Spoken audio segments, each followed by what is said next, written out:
Governor Arif Muhammad ഖാന്റെ കാലാവധി കഴിയുന്നതുവരെ നിയമക്കുരുക്കിലൂടെ വി.സി. നിയമനം നീട്ടുക എന്ന പുതിയ തന്ത്രവുമായി സർക്കാർ. നിയമന അധികാരിയായ ഗവർണർ രൂപീകരിക്കേണ്ട വൈസ് ചാൻസലർ നിയമനത്തിനുള്ള സെർച്ച് കമ്മിറ്റി സർക്കാർ രൂപീകരിച്ചുകൊണ്ട് ഉത്തരവിറക്കിയത് ഈ ലക്ഷ്യത്തോടെയാണെന്ന് ചൂണ്ടിക്കാണിക്കപ്പെടുന്നു.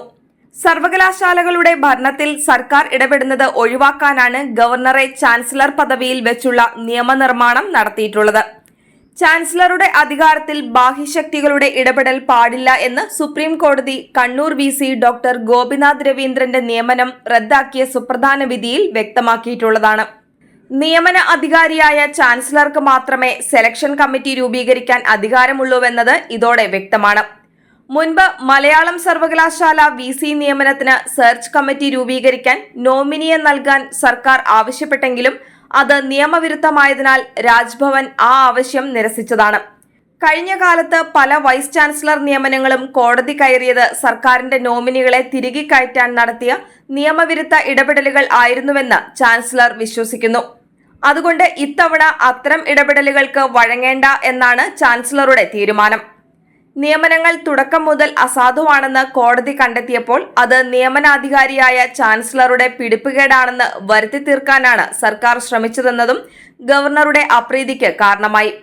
നിയമന അധികാരി തന്നെയാണ് സെലക്ഷൻ കമ്മിറ്റി രൂപീകരിക്കേണ്ടതെന്ന് പകൽ പോലെ വ്യക്തമാണ്. എന്നാൽ പേരിന് ഒരു കമ്മിറ്റി രൂപീകരിച്ചതായി കാണിച്ച് കോടതി കയറി വി.സി. നിയമനങ്ങൾ അനന്തമായി നീട്ടിക്കൊണ്ടു പോവുക എന്നതാണ് സർക്കാരിന്റെ തന്ത്രം. അതേസമയം കേരള വി.സി. നിയമനത്തിൽ നിയമാനുസരണം സെർച്ച് കമ്മിറ്റി രൂപീകരിക്കാൻ ഗവർണർക്ക് അനുമതി നൽകിക്കൊണ്ടുള്ള ഹൈക്കോടതി ഉത്തരവ് നിലവിലുണ്ട്. യു.ജി.സിയുടെ 2018 റെഗുലേഷൻ പ്രകാരം യു.ജി.സി നോമിനിയെ ഉൾപ്പെടുത്തി അക്കാദമിക് മേഖലയിലുള്ളവരെ മാത്രം ഉൾപ്പെടുത്തി സെർച്ച് കമ്മിറ്റി രൂപീകരിക്കാൻ വ്യവസ്ഥ ചെയ്യുന്നു. അതനുസരിച്ച് ഗവർണർ സെർച്ച് കമ്മിറ്റി രൂപീകരിക്കുമെന്നതുകൊണ്ടാണ് സർക്കാർ സ്വയം സെർച്ച് കമ്മിറ്റി രൂപീകരിച്ചുകൊണ്ട് ഉത്തരവ് ഇറക്കിയത്. കേരളയിൽ സെനറ്റ് നോമിനിയുടെ പേര് യൂണിവേഴ്സിറ്റി നൽകുന്ന മുറയ്ക്ക് സെർച്ച് കമ്മിറ്റിയിൽ ഉൾപ്പെടുത്തി കമ്മിറ്റി രൂപീകരിച്ച ഗവർണറുടെ നടപടിയെ ചോദ്യം ചെയ്ത സർക്കാരാണ് ഇപ്പോൾ കമ്മിറ്റി അംഗങ്ങളുടെ പേരുകൾ ഒന്നും കൂടാതെ സെർച്ച് കമ്മിറ്റി രൂപീകരിച്ച വിചിത്ര ഉത്തരവ് ഇറക്കിയത്. ഉന്നത വിദ്യാഭ്യാസ കൗൺസിലിന്റെ പ്രതിനിധിയെയും സർക്കാരിന്റെ 2 പ്രതിനിധികളെയും ഉൾപ്പെടുത്തുമെന്ന നിയമസഭ പാസാക്കിയ രാഷ്ട്രപതി അംഗീകാരം തടഞ്ഞുവച്ചിട്ടുള്ള ബില്ലിലെ വ്യവസ്ഥകളനുസരിച്ചാണ് സർക്കാർ ഇപ്പോൾ സെർച്ച് കമ്മിറ്റി രൂപീകരിച്ചത്.